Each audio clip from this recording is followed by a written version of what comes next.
C'è voglia di vacanza? Sì. C'è bisogno di gente che venga in vacanza da noi? Sì, anche di più. Gli operatori del settore turistico chiedono date certe, lo fanno con forza da giorni ormai a Roma e nelle principali città italiane e intanto, là dove il turismo si fa, si costruisce, dove sul turismo si vive, ci si prepara anche se l'incertezza è ancora tanta. I segnali certi sono gli stessi dello scorso anno, quindi una movimentazione verso luglio-agosto.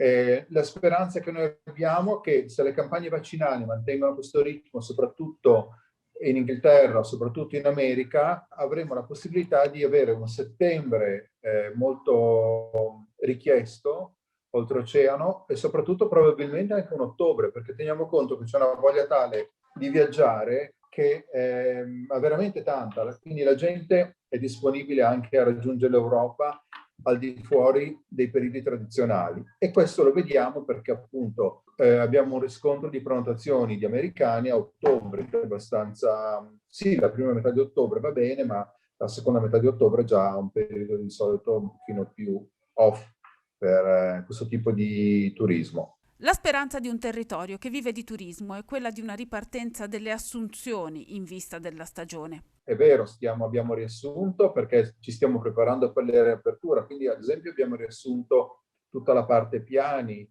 che comunque sono circa 15-16 persone, però le abbiamo riassunte per un periodo a tempo determinato, entro fine mese, perché navighiamo assolutamente a vista. Gli operatori chiedono una data per avere un orizzonte chiaro e iniziano a guardare il calendario, agli eventi già programmati per ipotizzare e suggerire a chi dovrà prendere le decisioni un orizzonte temporale chiaro. Si vocifera di un primo maggio in rosso, ma si parla, si dice, ma non abbiamo certezza.